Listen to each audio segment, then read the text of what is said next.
Ngayon mga idol, ito ang gugulayan natin.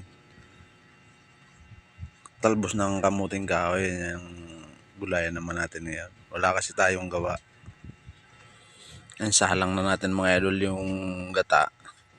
Naggatong na rin tayo sa kala ng tatay ko.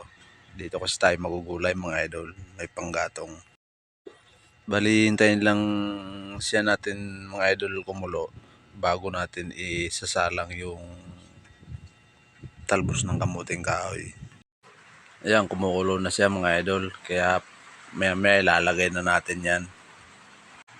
Ayan na mga idol, lalagay na natin siya. Kumulo na yung gata natin.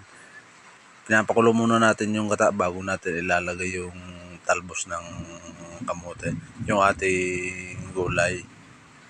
Ayan. Panigurado to mga idol. Marami na naman tayo makakain. Napakasarap niyan mga idol. Talbos ng kamuting kahoy. Hiniwa-hiwa lang natin siya ng maliliit para mas mabilis siyang maluto. At saka pumasok yung lasa niya. Mga idol, lalagay na natin yung sardinas. Sardinas nga lang pala mga idol yung sinahog natin.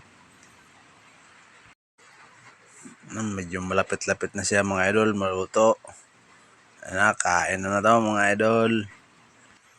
Pa-comment naman mga idol sa baba kung anong tawag sa inyo niyang gulay na yan. Sa amin kasi mga idol, talbos ng kamuting kahoy ang tawag niyan sa amin. Ayan, luto na yan mga idol. Dito na lang ulit ang ating video.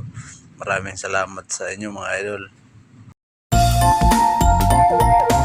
Bring it back for the beat, bring it back for the track, bring it back for the streets, bring it back, beat that, beat that, beat that, beat that, beat that.